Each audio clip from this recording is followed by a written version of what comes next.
माँ माने पिलामानंकु गुंठुणी हाथी बोली डाकती। एबे भी अच्छी श्रद्धारे आम पिलामानंकु गुंठुणी हाथी बोली डाकू। देखंतु आज्ञा मु आज से गुंठुणी हाथी को पाइछि। तो ये जो फोटो देखुँ देखो से गोटे छवि अच्छी गोटे हाथी सुंढरे जड़े व्यक्ति को टेकिकी धरी।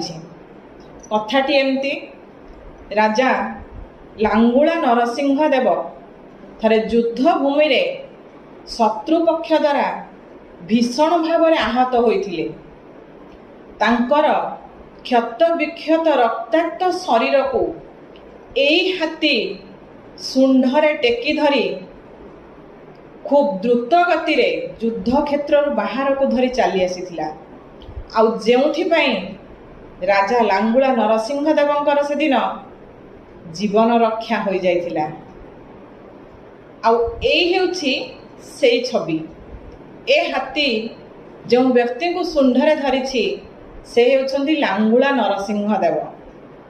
आज कोणार्क रे प्रतिष्ठा पाइछि सेई हाथीर मूर्ति। आउ एई सेई हाथी जहार ना हेउछि गुंठुणी। तेणु ए गुंठुणी हाथी राजांकर जीवन रक्षा करिथिबारु आज मध्य आम पाखरे अमर होई रहिछि। पशुटीए हेले भी केते आनुगत्य थिला ता पाखरे। राजा को से केते भल पाउथिला। जहा पाई ए गुंठुणी हाथी पाई राजांकर जीवन रक्षा होइथिला।